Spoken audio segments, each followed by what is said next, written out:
Hello friends, welcome to my YouTube channel large animal vet. आज हम बात करेंगे ब्लड स्मीयर जो होती है तो उसके एग्जामिनेशन के बारे में। तो ब्लड स्मीयर का एग्जामिनेशन करने के लिए सबसे पहले हमें ये समझना होगा कि ब्लड स्मीयर हमें किस तरह से तैयार करनी है, यानी कि प्रिपरेशन ऑफ ब्लड स्मीयर किस तरह से हमें करना है। उसके बाद उसकी जो स्टेनिंग की मेथड होती है, तो ब्लड स्मीयर को स्टेनिंग करने की कौन सी मेथड होती है, तो उसमें दो मेथड्स होती है। एक जिम्सा स्टेनिंग होता है, दूसरा लिशमन स्टेनिंग होता है। तो हम ये दोनों मेथड देखेंगे कि उसमें किस तरह से स्लाइड को स्टेन किया जाता है। इसके बाद में हम देखेंगे एग्जामिनेशन ऑफ स्लाइड, कि स्लाइड को किस तरह से फिर एग्जामिन किया जाता है। उसके बाद हम देखेंगे इंटरप्रिटेशन के बारे में, उस मतलब कि उसकी रीडिंग किस तरह से लेनी है, हमें कौन से उसमें सेल्स देखने हैं, तो कौन से सेल्स बढ़ गए, कौन से सेल्स कम हो गए, तो कौन से डिसीज कंडीशन में वो होता है, तो इसको हम कहते हैं इंटरप्रिटेशन। तो इस सारी बातों को आज हम डिटेल से जानेंगे, लेकिन उससे पहले अगर आप मेरे चैनल से नए जुड़े हैं या अभी तक आपने मेरा चैनल सब्सक्राइब नहीं किया है तो प्लीज़ मेरे चैनल को लाइक, शेयर और सब्सक्राइब करें। साथ में बेल वाला आइकन दबाकर ऑल वाला ऑप्शन भी चुनें, ताकि भविष्य में आने वाले हर वीडियो की नोटिफिकेशन आपको समय समय पर मिलती रहे।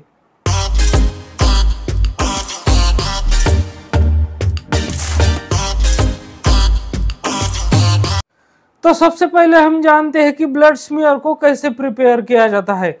तो उसके प्रिपरेशन के बारे में जानना बहुत ज़रूरी है, क्योंकि अगर हम ब्लड स्मीयर का प्रिपरेशन नहीं कर सकते तो ब्लड स्मीयर एग्जामिन कहाँ से करेंगे।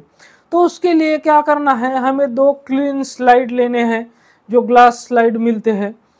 तो एक स्लाइड पर हमें एक ड्रॉप जो है वो खून का डालना है, मतलब खून की एक बूंद एक क्लीन स्लाइड पे हमें डालनी है। और जिस तरह से आप ये फिगर में देख रहे हैं, तो उस तरह से दूसरी एक स्लाइड लेनी है और उसको खून का जो बूंद होता है तो उसके सामने हमें स्प्रेडर, जिसे हम स्प्रेडर कहते हैं, तो स्प्रेडर को रखना है और आगे की तरफ उसको धकेलना है। और जो खून की बूंद होती है उसकी एक थीन लेयर हमें उस पूरे स्लाइड पर तैयार करनी है। तो जैसे कि आप इस पिक्चर में देख रहे हैं, तो ये लेयर तैयार हो जाने के बाद उसको हमें एयर में ड्राई करना है और ये अभी स्टेनिंग के लिए रेडी हो गई है। तो अब हम बात करते हैं ब्लड स्मीयर के स्टेनिंग की, कि स्टेनिंग मेथड कौन सी होती है और किस तरह से की जाती है। तो सबसे पहले मैंने आपको बताया कि दो मेथड से जो ब्लड स्मीयर है उसको स्टेनिंग किया जाता है।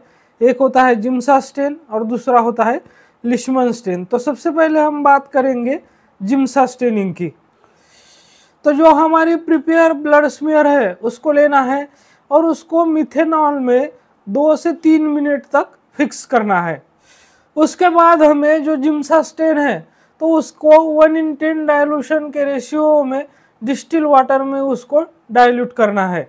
अब ये जो हमने जिम्सा स्टेन को 1:10 रेशियो में डाइल्यूट किया था, तो वो डाइल्यूटेड सॉल्यूशन जो है वो हमें उस ब्लड स्मीयर पे डालना है और उसको 15 से 20 मिनट के लिए उसको छोड़ देना है। 15 से 20 मिनट के बाद उस स्लाइड को डिस्टिल वाटर से हमें वॉश कर लेना है और उसको ड्राई करना है। उसके बाद हमें उसको ऑयल इमर्शन के अंडर में ऑब्जर्व करना है।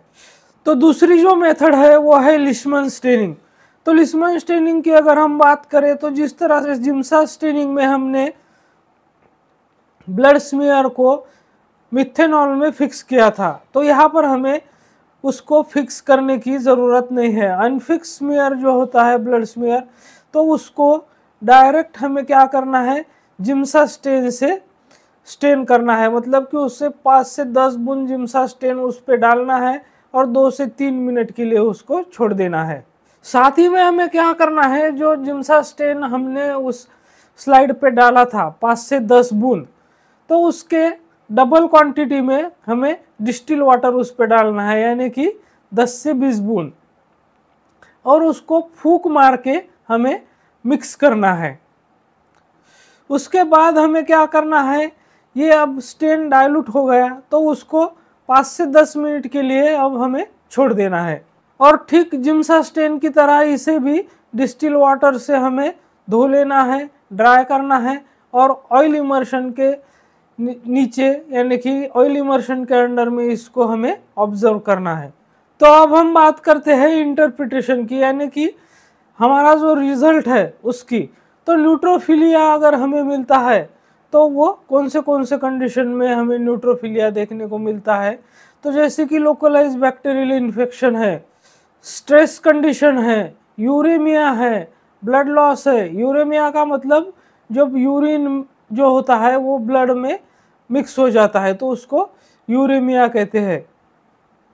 तो इन सारी कंडीशंस में इसके अलावा जो हीमोलाइटिक कंडीशंस होती है तो वहाँ पर हमें न्यूट्रोफिलिया देखने को मिलता है। अगर हमें यूसिनोफिलिया देखने को मिलता है तो यूसिनोफिलिया हमें सिर्फ 2 कंडीशन में देखने को मिलता है, एक तो एलर्जिक कंडीशन या पैरासिटिक इन्फेस्टेशन। तो इन 2 कंडीशन में हमें यूसिनोफिलिया देखने को मिलेगा। अब हम बात करते हैं मोनोसाइटोसिस की। तो मोनोसाइटोसिस हमें कौन सी कंडीशन में देखने को मिलेगा। तो जहाँ पर पशुओं में किसी भी प्रकार का क्रॉनिक इन्फेक्शन होता है तो वहाँ हमें ये कंडीशन देखने को मिलती है। लिम्फोसाइटोसिस भी हमें रिप्रेजेंट करता है क्रॉनिक इन्फेस्टेशन। तो इस तरह से हम जो ब्लड स्मीयर है उसको बनाते हैं और उसका एग्जामिनेशन करते हैं और इंटरप्रिटेशन करते हैं तो हमें बहुत सारे डिसीज के डायग्नोसिस में मदद मिलती है। तो मेरे साथ बने रहने के लिए आपका बहुत बहुत धन्यवाद।